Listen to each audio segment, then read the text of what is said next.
हमारी प्रेसिडेंट द्रौपदी मुर्मू ने supreme court से 14 क्वेश्चन पूछे थे।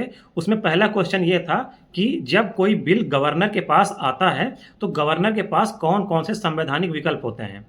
तो चलो इन सब के क्वेश्चन ढूंढते हैं एक एक करके। इसका आंसर हमें आर्टिकल 200 में मिलता है। जब स्टेट लेजिस्लेचर कोई बिल पास करता है तो वो गवर्नर के पास जाता है और गवर्नर के पास 4 ऑप्शन होते हैं। पहला ऑप्शन है कि वो असेंट कर दे, गवर्नर बिल को मंजूरी दे सकता है और इससे ये बिल कानून बन सकता है। फिर या तो वो विथहोल्ड कर दे असेंट को, मतलब रिजेक्ट कर दे अपनी असेंट को, तो वो रिजेक्ट हो जाएगा। या फिर वो रिटर्न कर दे रिकंसिडरेशन के लिए। अगर बिल मनी बिल नहीं है तो गवर्नर उससे लेजिस्लेचर के पास रिकंसिडरेशन के लिए रिटर्न कर सकता है। लेकिन अगर लेजिस्लेचर ने वही बिल दोबारा पास करके गवर्नर के पास असेंट के लिए भेजा तो अब उसको कंपल्सरली असेंट देना पड़ेगा गवर्नर को।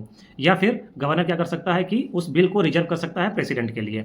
गवर्नर बिल को प्रेसिडेंट के पास रिजर्व कर सकता है। उसके कई रीजन हो सकते हैं, जैसे कि अगर वो बिल नेशनल इंपॉर्टेंस का है, या फिर किसी कॉन्स्टिट्यूशन के विरुद्ध है वो बिल, या फिर स्टेट गवर्नमेंट ऐसा कोई रूल बनाना चाहती है जो हाई कोर्ट के अधिकारों को कम कर रहा हो। तो यहाँ पे अपना विवेक यूज करके गवर्नर प्रेसिडेंट के पास बिल को भेज सकता है। ये सारे जो लिखे हुए हैं चारों विकल्प, ये आर्टिकल 200 में लिखे हुए हैं। यानी आर्टिकल 200 गवर्नर को 4 कॉन्स्टिट्यूशनल पावर देता है बिल पर डिसीजन लेने के लिए।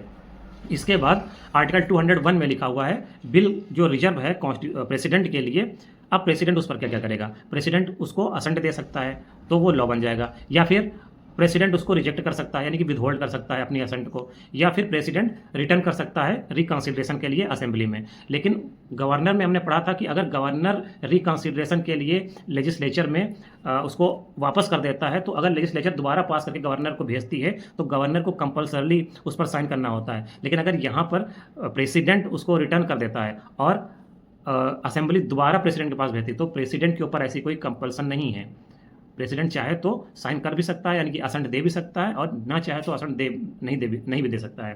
तो यहाँ पर हमने देखा कि आर्टिकल 200 में सीधे सीधे लिखा हुआ है कि इस तरह की जब कंडीशन बनती है तो गवर्नर के पास 4 ऑप्शन है। या तो बिल को असेंट कर सकता है, या बिल को विथहोल्ड कर सकता है, या फिर बिल को रिटर्न कर सकता है रिकंसिडरेशन के लिए, या फिर वो रिजर्व कर सकता है प्रेसिडेंट के पास।